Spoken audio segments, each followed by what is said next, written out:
Good morning, Jai Shri Mataji. Let us bow down to Shri Mataji and take our bandhan.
Let us put our attention on Shri Mataji. पार्थस्य Dhananjay ओजस्य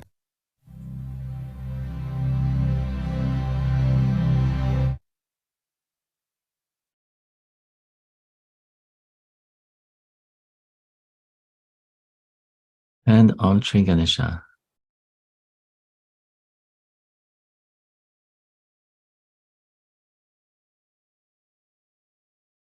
We place our right hand on the Mother Earth with full attention in our Mooladhara chakra.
We pray Shri Mataji to awaken the power of God Almighty within us,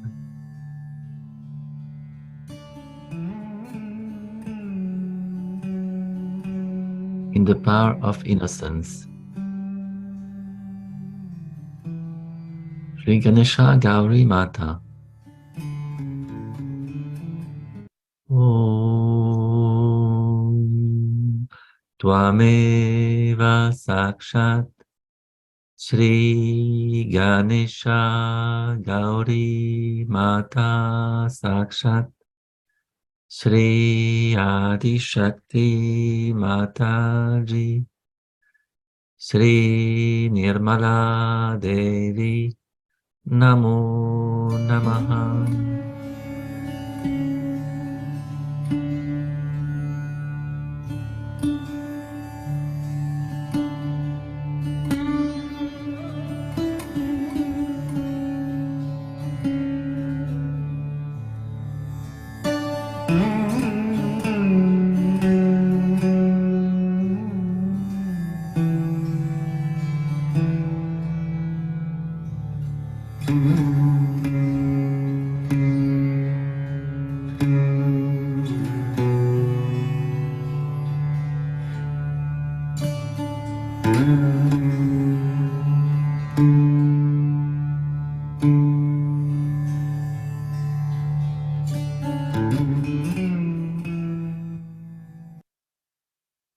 We can surrender all our desires, all impurities in our attention,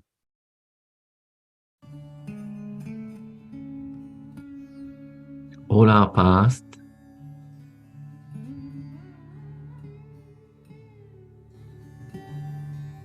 Mother, please bless me in the present moment.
We just relax.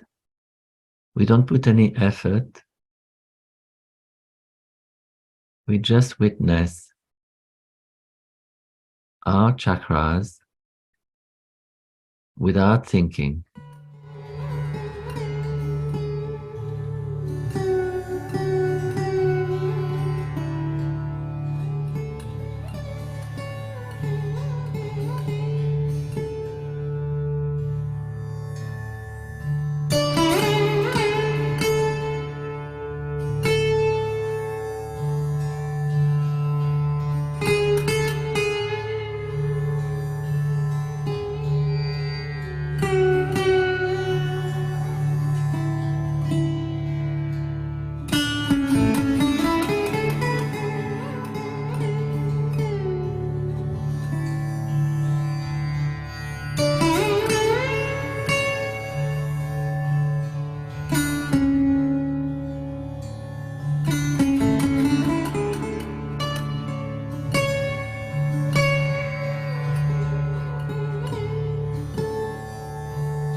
We can place our left hand on the Mother Earth and the right hand on the lap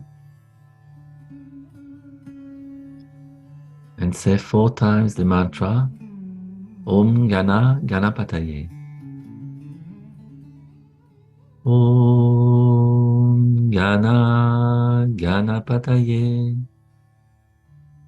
Om Gana Ganapataye. Om Gana Ganapataye. Om Gana Ganapataye.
We keep our attention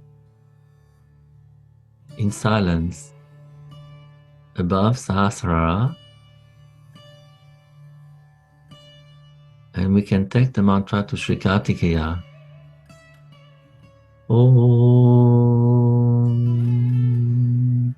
Tvameva Sakshat Sri Kartikeya Sakshat Sri Adi Shakti Mataji Sri Nirmala Devi Namo Namaha.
With our attention in the Vishuddhi chakra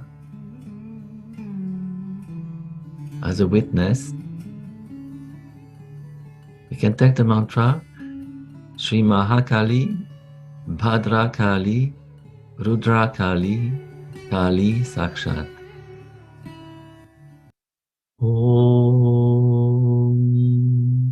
Tvameva Sakshat Sri Mahakali Rudra Kali Bhadra Kali Kali Sakshat Shri Adi Shakti Mataji Shri Nirmala Devi Namo Namah.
You can now take the mantra Shri Kundalini Mata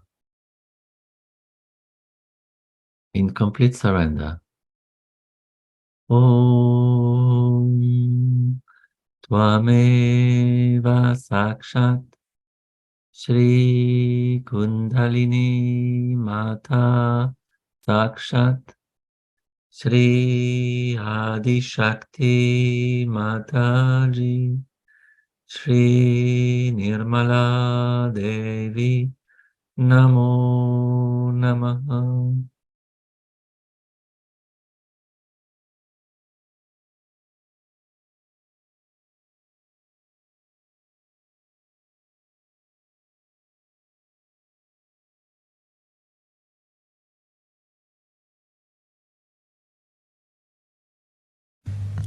But you have a new dimension.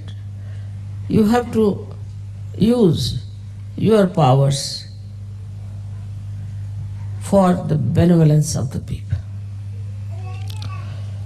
So, also, your Kundalini was awakened so such.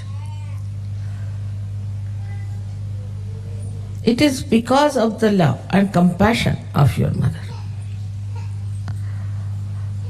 So this time we should say your Kundalini can only be nourished if you develop within yourself the sense of pure love and pure compassion. First, I've used the word pure. That's my name also. That means you have to be innocent to begin with. If you are not innocent, then you have certain problems, maybe with your lust.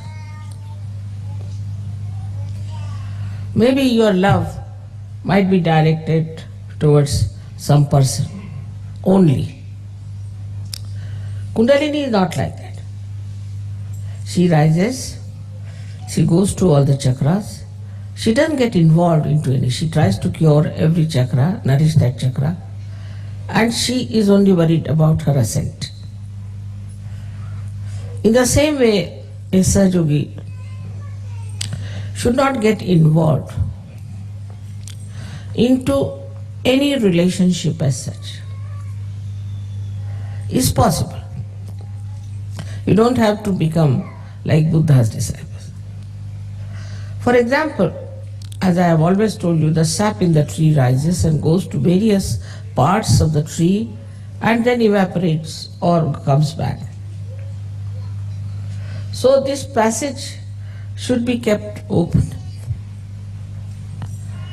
And once this passage is kept open, the Kundalini can rise very easily without any trouble. But this passage can be closed in case you get too much involved into one thing. Because there are some people who get involved, say, in their parents to begin with. All right, in the beginning I know those who come in the beginning to Sahaja Yoga will start saying, mother, my father's sisters, husbands, these things, that is sick. So will you please cure that person? Very common. They'll write long, long letters describing the relationship and I really lose the connection. Who is this one? Without writing the names, they will give all the connections that they have. These are all artificial connections. Tomorrow some calamity comes on you. These relationships are of no use. On the contrary, you'll find they'll take advantage of it. You cannot depend on these relations of yours, in what family you were born, in what religion you were born, in what country you are born, because now you are a universal being. So you are no more related through these artificial relationships, but you are related through your spiritual relationships. Unless and until we establish that within ourselves. That doesn't mean you give up your husband, give up your wife, give up your children, nothing of the kind.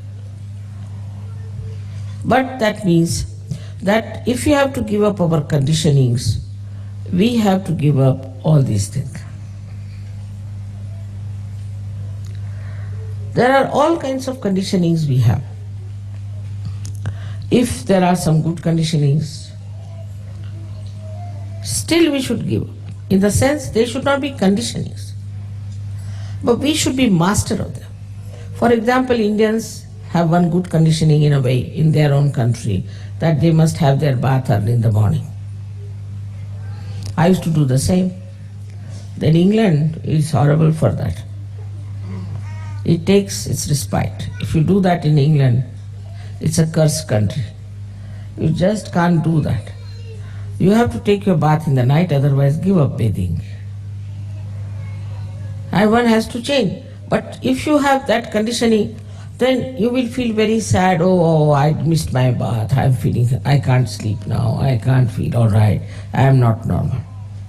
It's a good conditioning, but still it is enslaving you. So whether it is good or bad, if it is a conditioning, we should try to see it clearly, it's a conditioning. That doesn't mean that you should go in the opposite direction, that all right, I'll never have my bath. That's not the way. It is that, all right, if it doesn't suit in the morning, I'll have it in the evening. Also, it doesn't matter, once in a while I miss it. The bath cannot control me. I'll control the bath.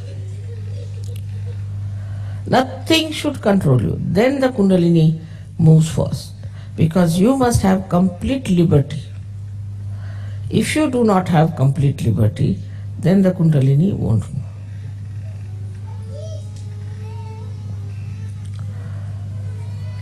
We have conditionings of our families, of our religion, of our country. These conditionings, as far as possible, is to be seen clearly that we have got it through our family. If you are born a Christian, you will always be more attached to Christ. Christ you have not seen, you don't know whether he existed or not, whether this Bible is true or not, but you will be more attached to Bible.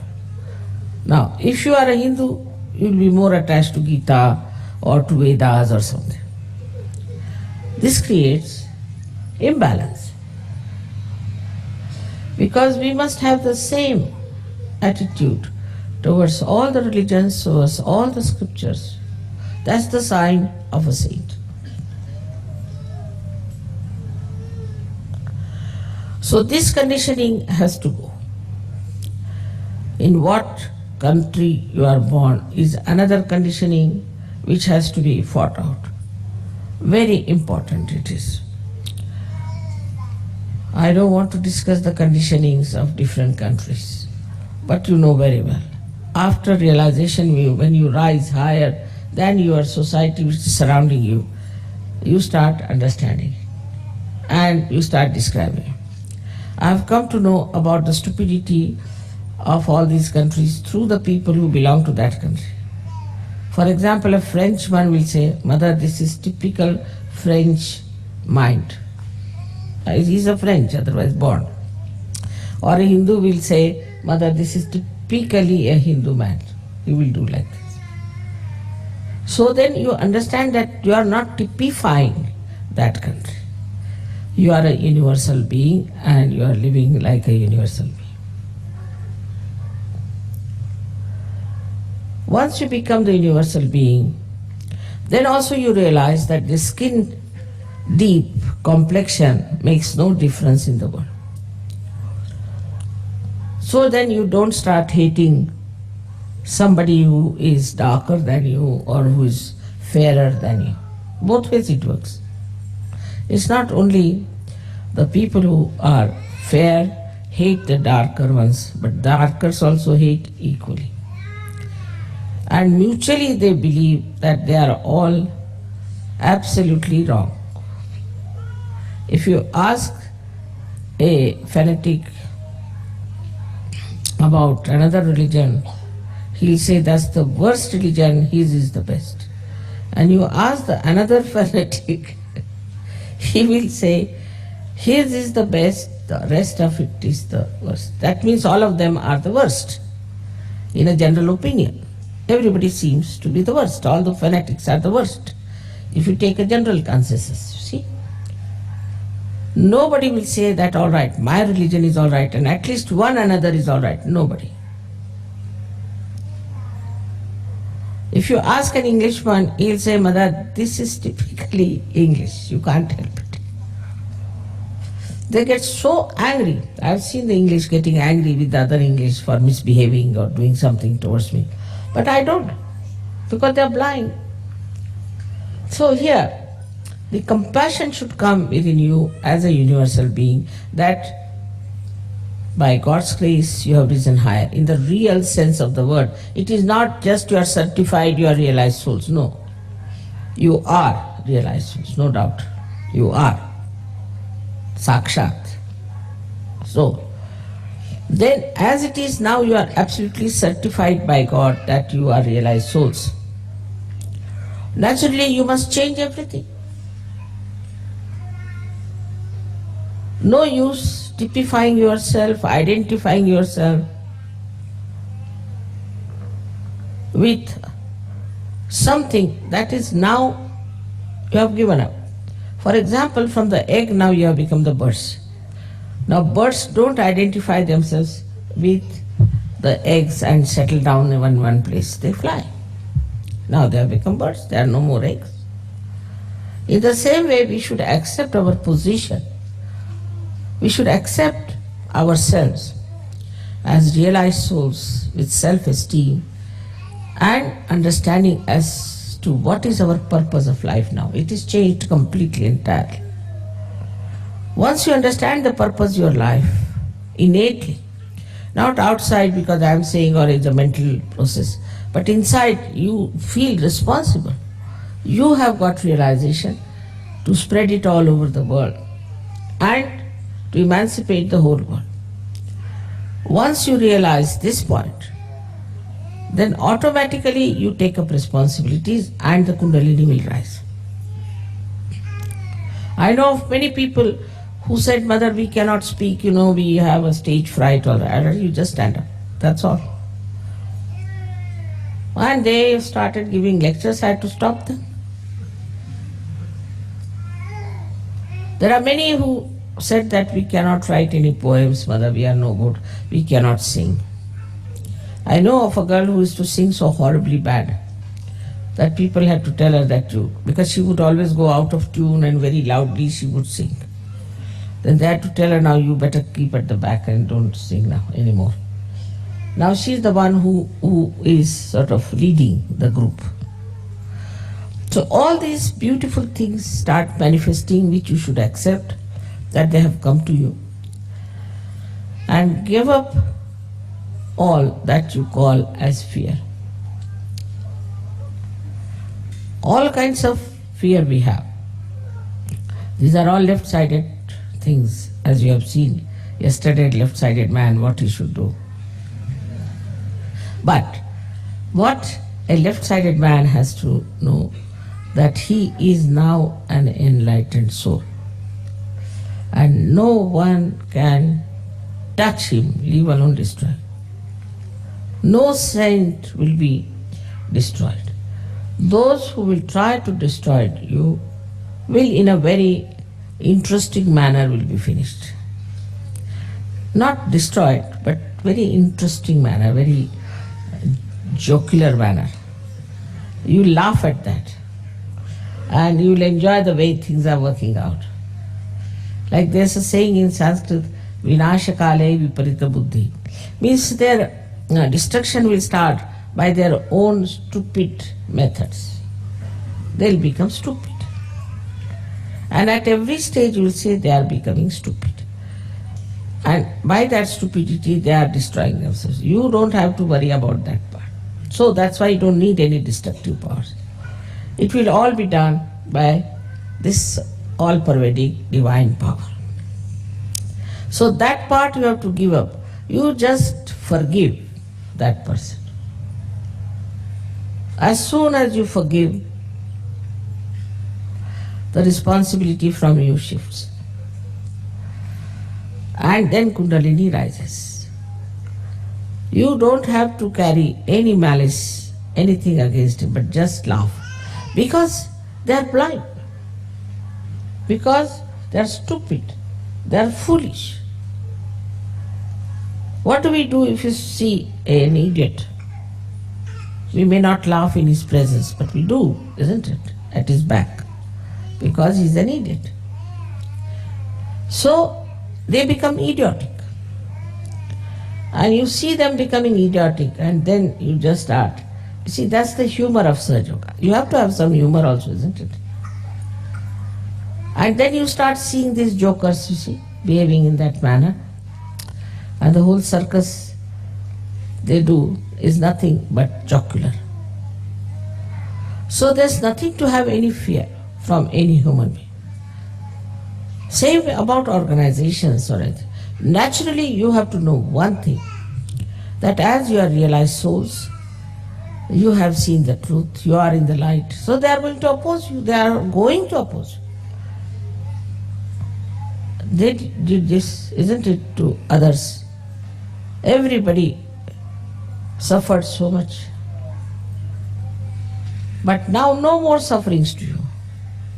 Only thing, you can enjoy the humor. Just understand this one, that nothing will destroy you, no one can touch you. But they are there just to supply some humor for you. If you take such a light attitude towards them, all this fear and left side will go away.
Let us take the Srimataji's Maha Mantras